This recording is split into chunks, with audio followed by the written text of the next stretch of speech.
அவர்களே ஒரு கருப்பு சட்டை போட்டுக்கிட்டாரு. போன தடவை ஸ்டாலின் அவர்கள் கருப்பு சட்டை போட்டு முன்னாடி ஒரு போர்டு வச்சுட்டு ஒரு பாயிண்ட போட்டுக்கிட்டாரு. வந்துகிட்டாரு, ஷாக் அடிப்பது மின் கட்டணமா இல்லைன்ற மின்சாரமா என்று தெரியவில்லை அப்படின்னாரு. இன்னைக்கு எதுப்பா ஷாக் அடிக்குது உங்களுக்கு? இன்னைக்கு எது ஷாக் அடிக்குது? 3 தடவை ஏற்றி எது ஷாக் அடிக்குது?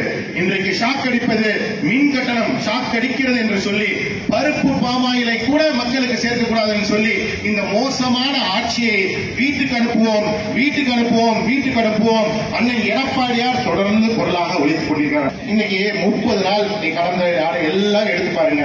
புதிய தலைமுறை, நியூஸ் 18, நியூஸ் 7, இங்க இருக்கக்கூடிய அனைத்து நியூஸ் சேனலும் எடுத்து பாருங்க.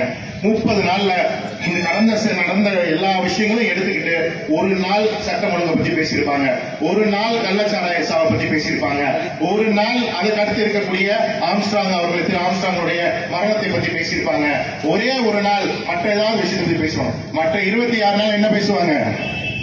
அதிமுக பத்தி தான் பேசுவாங்க.